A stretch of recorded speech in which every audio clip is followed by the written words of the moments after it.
But I really mean this. It's my assessment. He's the most famous psychologist that's ever lived.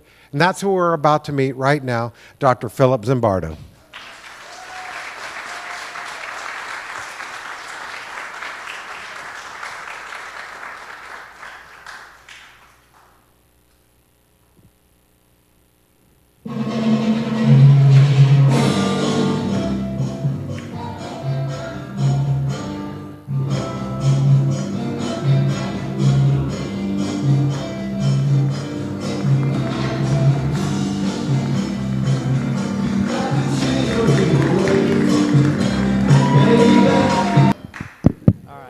Too bad. I'm sorry. Can we dim these lights? Yeah, off. I have a lot of color slides and videos. Armando, thank you for that lovely interview. Introduction. I will try to live up to it. So today I want to talk about my personal journey from creating evil and understanding evil to inspiring heroism. And I thank Darius for inviting me. I'll try to keep it within 30 minutes, but I'm not promising. So essentially, if the technology works and we've had some problems, it'll be a hot talk. See, it's not working already. There we go. Okay, so let's peel Lucifer back. This may be at the limit. Today is two things. First, why do good people, like all of us, turn evil? And it's not idle curiosity, because psychologists believe if we understand how and why some process occurs, we can intervene. We can try to prevent it, we can try to moderate it, and in the extreme, we can try to cure it. And so that's the concern. No, yeah, I could use a different clicker or, yeah, okay. So how and why can it, because we want to be able to prevent it. Now, we've heard a lot about poverty in Africa. I grew up in abject poverty in New York City in South Bronx ghetto on welfare. They used to call it home relief then. My father was often out of work. My mother and father never went to high school. And I had friends who did bad things, who sold drugs, sisters got into prostitution, went to jail, killed, or got killed. And I always wondered, what got into them? Why did they do bad things? Because I knew they were good kids, and then there were other kids like me who didn't. I was fortunate to have parents, certainly a mother who was loving, and my key to success is, and I'll support what Mary has done, was purely education. That is, education was clear to me. This was the way to get out of the ghetto and to lead a good life. So this is what it's like to live in a city. What is it you don't see? You don't see a tree. You don't see grass. You don't see a natural environment. And people underestimate the impact of that kind of living in concrete. It's what every prisoner lives with. That if you're a prisoner anywhere in the world, typically you live in concrete and steel. You typically never see the sunlight. And essentially, the problem with inner city ghettos is it breeds evil.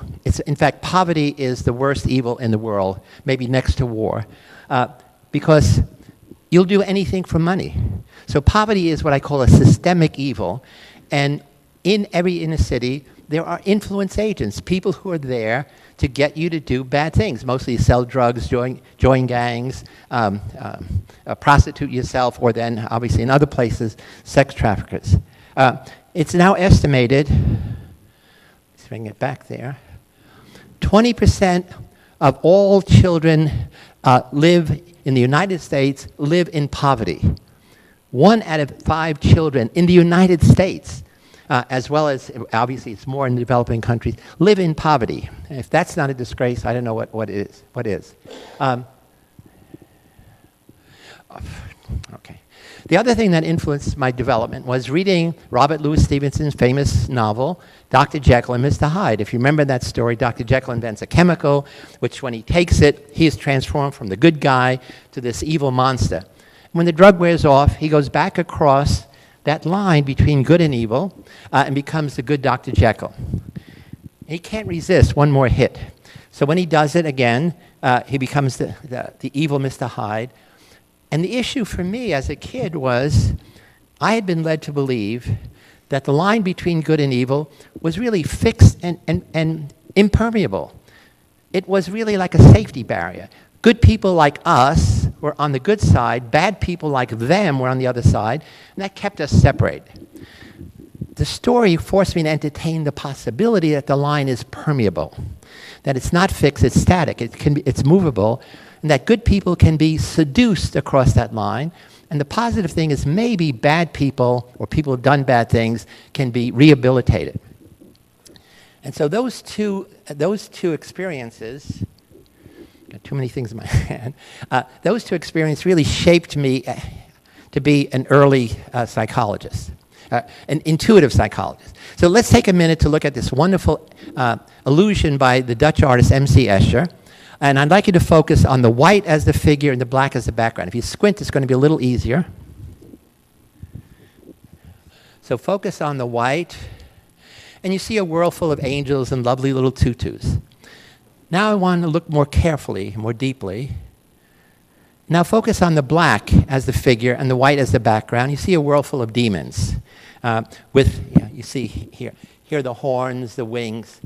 And what that tells us is the world is, and will always be filled with good and evil. It's the yin and yang of human existence. People are not born good and become evil, born bad, become good. There's no genes for good or bad. It's the yin and yang of human existence. We are born with mental templates that allow us to be anything that is possible or imaginable. And I'm going to argue the direction we go is determined primarily by situational and systemic forces. So the argument I'm going to make today very quickly is that we all underestimate the extent to which our behavior is influenced by other people, by the physical situation we're in, the social situation we're in, because we've been led to believe in something called free will, that we choose our destiny, okay? And I'm going to say that's true if you're privileged. That's true if you're privileged and if you have absolute freedom, okay? Most people are not privileged and most people don't have freedom. The freedom is an illusion. So, but we're going to detour for a second and say, well, surely there are bad people. And that's called the dispositional approach. So the dispositional approach is to look inside of people, into your genes, your personality, your character, to try to understand the reasons for your behavior. In fact, all of psychology, except social psychology, focuses only on the individual. All of psychiatry does. And actually, if you think about it, all of our institutions, all religion does. And so we underestimate the power of social situations on us, and we overestimate the power of dispositions. But surely they're bad people. So here's Hitler and Stalin, who have accounted for the deaths of millions of people in their time. For the younger generation, it's symbolically Darth Vader, George Lucas's creation. And I recently ran into Darth Vader near our offices in the Presidio. Maybe you just have to hit it. No, I mean, I'm saying, got all these things. Okay, so I'm trying hard not to fall under his spell, but it's not easy because he is very powerful. Now I'd like you to look at another face. Good-looking guy. He's Norwegian, Andres Breivik. He says, I'm a laid-back type, quite tolerant on most issues. As all my friends can attest to, I wouldn't be willing to hurt a fly, and I never use violence against others. Here's the same guy who, a few months ago in Norway, murdered point blank 69 children who were swimming. He told them to come out of the water. They were in a summer camp, and then he shot them point blank in their heads, yelling, "Gotcha, bullseye, bullseye." And what he had done was he blew up a building first to distract the police. He killed people there to distract the police to take care of the building, and he went to kill these children. And he did it on purpose. And what he was doing was protesting the three I's. He was against immigration, integration, Islamism. So he said, what's wrong with Norway, which is a Christian white country, that they were allowing Muslims in. And this was his way of protesting. The children he killed were some of the children in the Progressive Party that was encouraging integration and acceptance of Muslims. So again, here is somebody who had this distorted view of his value. He said he's a hero in doing what he did. So for me, evil, the psychological definition is, evil is the exercise and abuse of power. So it's all about power to intentionally harm people, and you do that through prejudice, through sexism, through racism, to hurt physically, through physical abuse, through torture, through rape, to destroy mortally. But most evil, as I'll talk about in a minute, is not committed by people. It's really committed by systems. So again, Hitler and Stalin never killed anybody. They created systems, the Soviet system and the fascist system that led to the deaths of millions of people. I just found this yesterday. I couldn't help but sharing with you. This is on the gates of schools all over China in rural districts. On the gates of these schools, you see slogans that say, "Genius comes from hard work, but tobacco helps you become talented." Imagine, what does that mean? What it means is the government in China runs the tobacco, they have a monopoly. The national tobacco company in China is the monopoly. There's no competing company. 53% of Chinese men smoke. Fortunately, only 2% of women smoke.